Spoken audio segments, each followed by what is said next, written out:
দিনটা ছিল 23শে মে আর আমাদের হঠাৎ করেই ঠিক হলো ঘুরতে যাব। তো লাগেজপত্র গুছিয়ে ট্রেনে উঠে গেলাম। ডেস্টিনেশন ছিল পুরী। আমাদের ট্রেন ছিল শিয়ালদা টু পুরী দুরন্ত এক্সপ্রেস। আমাদের ট্রেন ছেড়েছিল 8:30 নাগাদ আর একদম ইয়ার্লি মর্নিং আমরা পুরীতে পৌঁছে গেছিলাম। গিয়েই হোটেলে ব্রেকফাস্ট সেরে নিলাম। অ্যান্ড চলো তোমাদেরকেও একবার দেখিয়ে দিই আমাদের হোটেলের রুমটা।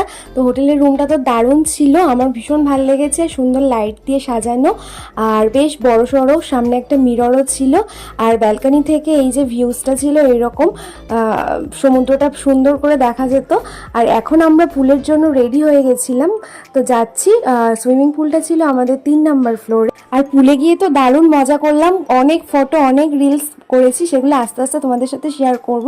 আর খুব মজা হয়েছে গাইস। তারপর ওখান থেকে প্রায় 2 ঘন্টা আমরা স্নান করার পর এসে লাঞ্চ করেছিলাম। আর লাঞ্চে সেদিন ছিল ডাল, পনির আর চিকেনের একটা আইটেম। অ্যান্ড তারপর সন্ধ্যাবেলা একটু ফ্রেশ হয়ে রেডি হচ্ছিলাম সি বিচে যাওয়ার জন্য। তো আরও ভিডিওর জন্য আমার চ্যানেলটা প্লিজ সাবস্ক্রাইব করে দিও।